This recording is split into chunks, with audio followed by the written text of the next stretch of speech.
Form 4 watasoma bila malipo yoyote. MPs were asking me why I have not released 22,000 per student. I asked them, where do I get that money? Imagine robbing a generation of their future, then smiling at them through a TV camera. Whether the accusations are true or not, to be president of Kenya today, you need a skin thick enough to endure bullets, political, ethical, and now moral. Former Deputy President Rigathi Gachagua has dropped a political bombshell that President William Ruto is at the center of a massive scheme stealing money meant for children's education. And it doesn't stop there. Let's walk through the evidence. I have just seen a clip in 2017 when William Ruto was Deputy President. He was saying that if re-elected together with Uhuru Kenyatta, free education for primary and secondary will continue. Kuanzia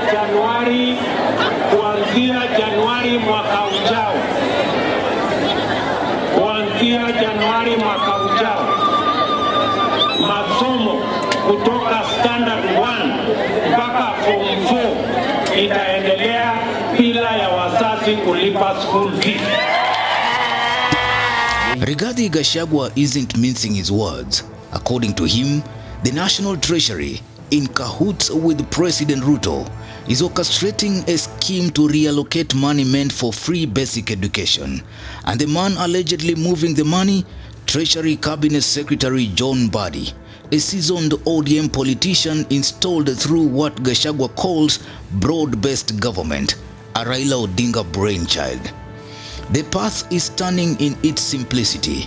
Money meant for the Ministry of Education is quietly rerouted to the security docket, withdrawn in cash, and allegedly handed back to the president. From there, it is funneled into political bribery and empowerment programs, spearheaded by Interior CS Kithure Kindiki, programs that are now under a cloud of suspicion. Iko grupu ingine ya watu Bwana Ruto, nilikuwekea kura, si ungetuwekea hata cheki bana badala ya kuleta cash. Hii cash hata niliona pesa kwa kikapu imejaa. He's president. He has trashed all that. And what is sad is that this money that was meant for free education has been diverted by the National Treasury, by the experts ODM brought to government. They have diverted money for education. The money is channeled through the security sectors, is withdrawn in cash and given to William Ruto. This money William Ruto uses to bribe leaders, church leaders, to bribe members of parliament, to bribe members of the county assembly, to bribe everybody in Kenya for political support. The back of this money is what Soprano is using all over the country. This money that was meant for education is what this Soprano guy is having helicopters, the way Professor has said. Today they were in Mombasa. The helicopters are almost having an accident in the air because of the sheer number of helicopters hovering all over. And this is money that was meant for education. And I cannot understand how Soprano, who is a professor, would want to take part in going round wasting money meant for education on nonsense and politics. But sometimes I was just thinking about it last night. How did we get here? Why is William Ruto destroying education? And I thought about it at night and I have come to the conclusion is the advisors he has chosen.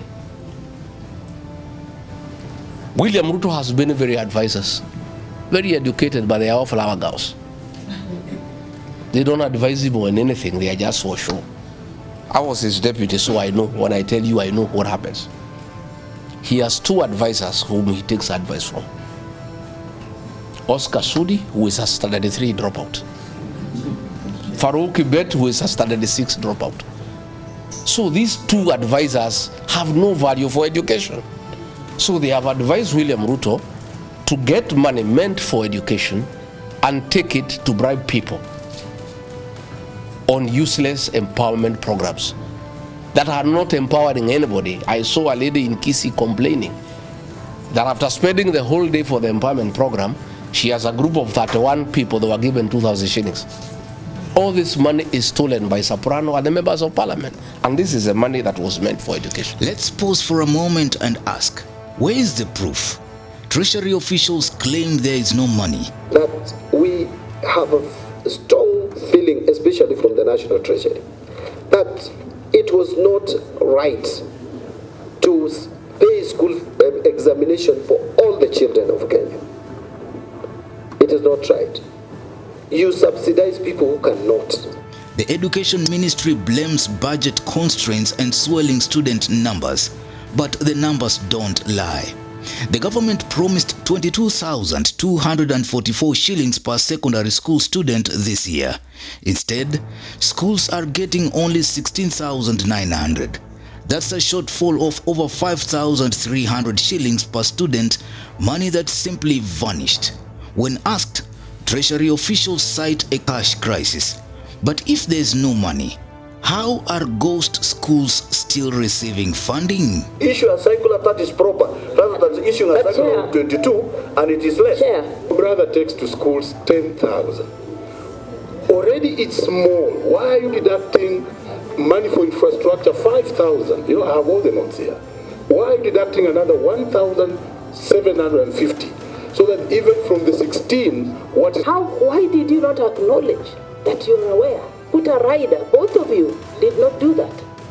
You should have been honest with us and tell us, yes, it is 22, but then we'd know that you're also aware that there is a challenge. But when you... As to whether it is enough for all the children in this country, it is not. If we work with 22,000 per child for senior secondary school and the 15,000 per child for the junior secondary school, and we work with 1,400 plus per child for fifth primary education, you will get higher figures than what is in the budget. That is what I'm The trying Parliamentary Education Committee is furious. MPs are demanding answers. Why are schools struggling to operate? Why are the head teachers sending students home? And why is there no explanation for the gap between budgeted and disbursed funds? Some lawmakers now claim the government is either broke or corrupt beyond repair. And in the crossfire stand millions of children stripped of their right to learn. It's a betrayal that feels too deliberate to be coincidental.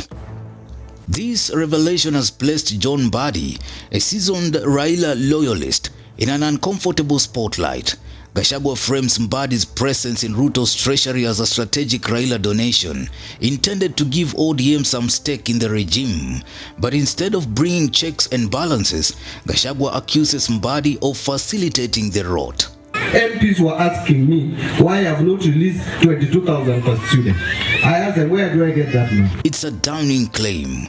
Is Mbadi now complicit in undermining the very foundation of Kenya's democratic promise, education for all? Let's zoom out. The Constitution guarantees free basic education. It's not a suggestion, it is a right. But with money missing, schools closing early, and students sent home, that right is under siege. Parents are angry, teachers are overwhelmed, and MPs are demanding an emergency audit. But here's the real tragedy. Even if Gachagua is wrong, the trust is already broken.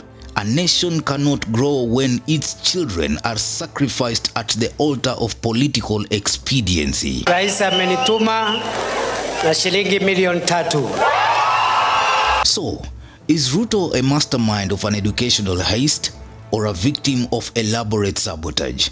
Either way, to sit at State House today, you need not just power, you need a skin of steel to stomach the weight of these accusations. But the real question isn't whether Ruto will survive this politically. It is whether Kenyan children can survive it educationally. The future is watching, and it's asking hard questions. What do you think? Drop your comments. Newsroom, Maisha TV, Bushabi Jr.